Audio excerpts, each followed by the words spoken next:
அஸ்ஸலாமு அலைக்கும் வரஹ்மத்துல்லாஹி வபரகாத்துஹு. நம்ம செஞ்ச பாவங்களை எளிமையா அதை அழிக்கிறதுக்கு 5 வழிகள் இருக்கு. அதுல முதலாவது தர்மம் செய்தல்.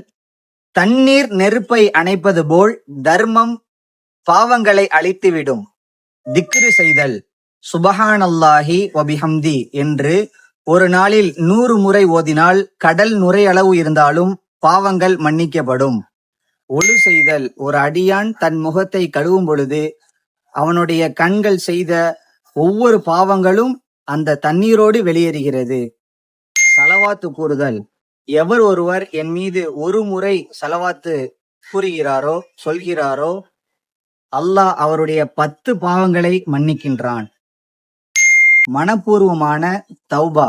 நிச்சயமாக அல்லாஹ் பாவ மன்னிப்பு கேட்பவர்களை நேசிக்கின்றான். அல் குர்ஆனுடைய வசனம். இவற்றில் எதை நாம் இனி அதிகம் செய்ய தொடங்க போகிறோம்? கமெண்ட்ல சொல்லுங்க இன்ஷா அல்லாஹ். அஸ்ஸலாமு அலைக்கும் வரஹ்மத்துல்லாஹி வபரகாத்துஹு.